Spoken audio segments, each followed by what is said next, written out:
And next we're going to hear from our very own Brian Macey from Connected Places Catapult. We've been working with the Department for Transport, do work in a number of areas, including safety, because obviously to do HGVs properly, we need to ensure that they are safe, new technology, new drivers involved in the process. And over to you, Brian, if that's right. Thank you, Alan. Just before I start, can I just comment on the question that was asked before? We've got time Please to do that? Yes. People ask me, what's going to win, hydrogen or battery electric? And the answer is that, sorry? Battery electric.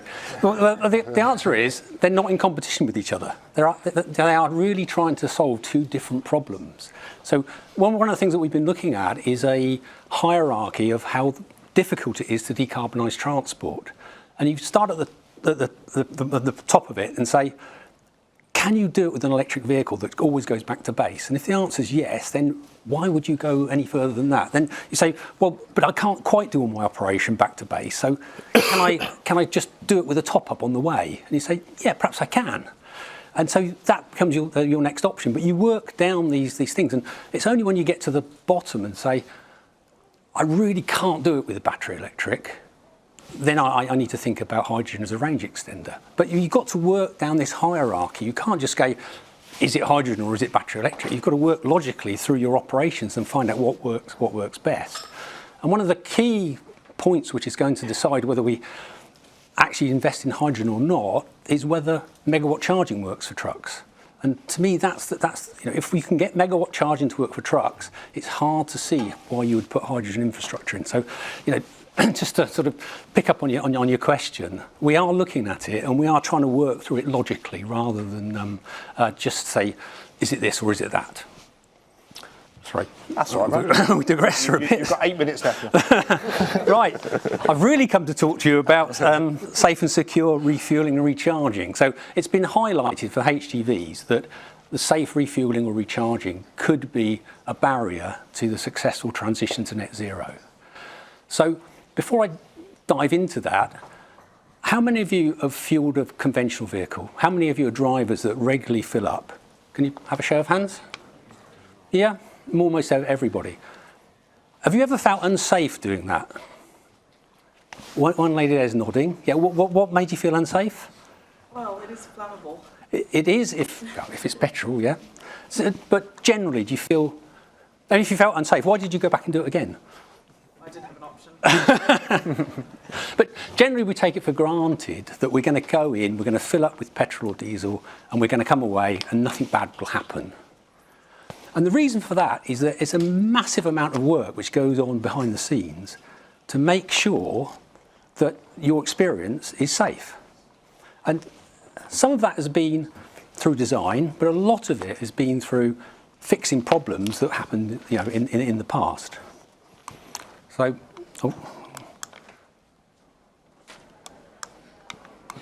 we're missing some slides. So we're missing about 3 slides, I think. No? Oh, my wife's going to be absolutely gutted. She did me a lovely cartoon of someone filling their petrol car up and having an explosion. So I just have to talk you through it. But so.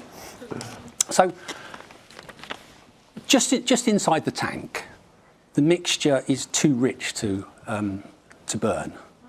Just outside the tank, the mixture is too lean to burn.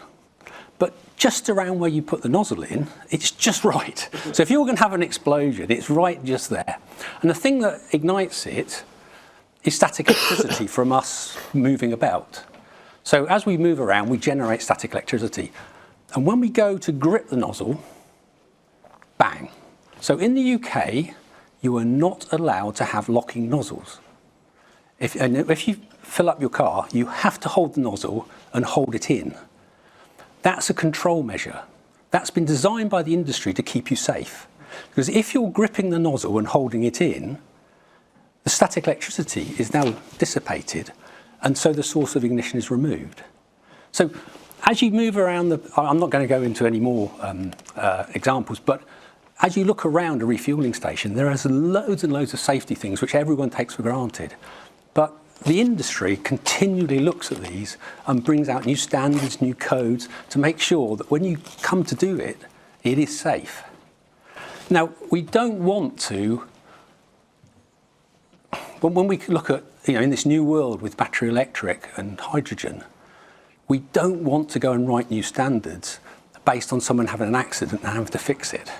So we really want people to look ahead and to think about what the hazards are and to put those control measures in ahead of time so that it's a seamless, safe experience for everyone. But to do that, we need competent people. Everyone says about skills, but I want to talk about competency. And I really like this competency model because it joins together knowledge, can't do anything if you don't know what you're doing, skills, you've got to be able to apply that knowledge, but also behaviours, and that's, to me, that's the important one.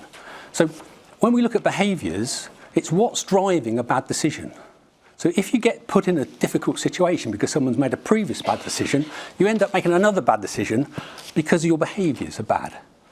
If you work for a company that hasn't got a strong operations integrity culture, you might make bad decisions because you're being forced to do something because it's cheap or because it's expedient. So this competency model really does pull together not just skills, we need all three of these. So I'll just talk a little bit about knowledge.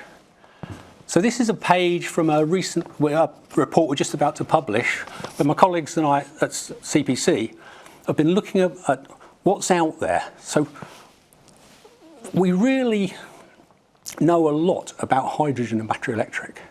It's not that we are short of knowledge. The problem is the knowledge is fragmented and the knowledge is not necessarily up to date. There are a few placeholders there where there are still codes of practice being developed. And we'll hear a little bit more about that from the other speakers. But the one thing I really want to stress is that hydrogen and battery electric refuelling is no more dangerous than what we've been living with petrol and diesel. So I'll say it again, it's no more dangerous, it's just different. And what we've got to do is find a way to make those systems as safe as the ones that have evolved over time with petrol and diesel. I really love this.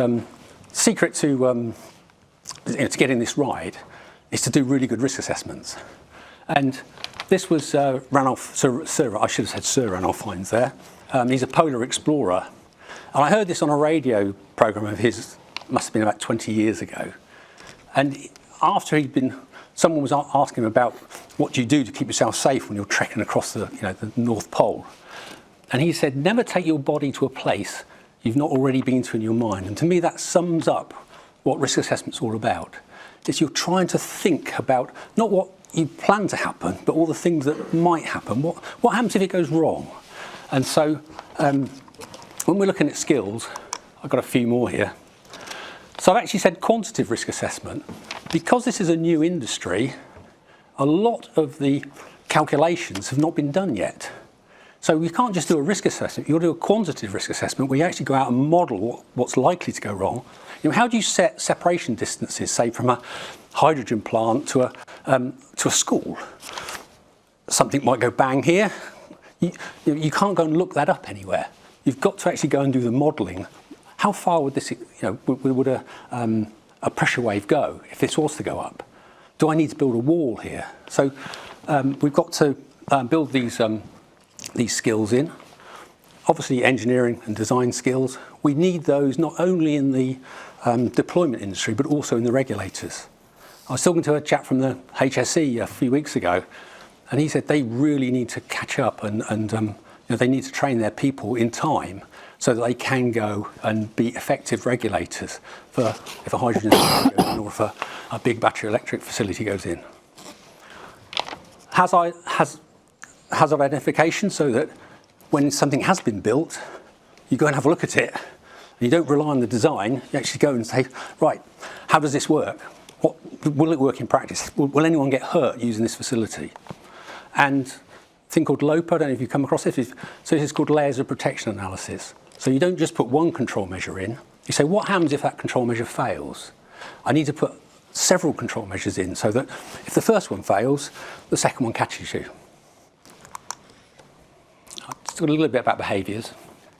1 minute, Brian. So this is a hydrogen, so this is the, this blue part is the hydrogen generator. This is the electrolysis plant. That's the dispenser, and that's the truck. This was designed for trucks. Drives in, drives out, that's nice. But the only users of it so far have been buses. So the connector for the bus is at the back. So the driver has to come in, do about a 43-point turn. I watched them doing it to get the... so you shouldn't really be reversing vehicles into a hydrogen facility. It's the last thing you want to be doing. So what was a really good intention turned out to be something which was less than adequate. So one of the things that we've looked at in our report's called best practice, but we have to accept that the space that we need to put these facilities in, the best we're probably going to get is adequate. We need about, this is a typical diesel refuelling site, 4 bays. This is, I just copied this one from one near where I live. This produces about 60 megawatts of power. Now that's a lot of power that comes out of those 4 bays. The reason it's small is because the diesel is stored underground. If you think about the hydrogen one, this is all stored above ground, so you need a lot more space. And one of the things that's really coming out of the work that we've been doing for the report is if you get the space wrong or the shape wrong, it drives bad behaviours, which then means you make bad decisions about where to put things, how to make that facility safe. Right, I might have to wrap you up soon. Okay. All right. This is, do you want to finish off quickly? no, the last slide. Yeah. Right. So this could be a 6-bay charging site. Even if these were 1 megawatt chargers, they would only produce 1/10 of the power that diesel facility delivers. We staggered them because if you have a battery fire, you don't want it to set fire to the next truck. A lot of the designs I've seen don't even have that. They don't even have them staggered. They have to reverse into them, which is dangerous. The driver's going to be there for an hour or more, so you need welfare facilities. The yellow is welfare facilities. Also, to smooth the load, you need on the grid. You need a lot of buffer capacity. So those blue ones are also batteries. So when you look at that, think what would happen if I did have a battery fire? How would the emergency service get in to put this fire out? It's unlikely they will have a battery fire, but we need to, that layer of protection analysis, we need to think about what would happen in the worst case and be prepared for it so that we can make sure that these facilities are as safe and secure as the facilities that we've all been used to. That's it. Brilliant. Thank you, Brian. Great.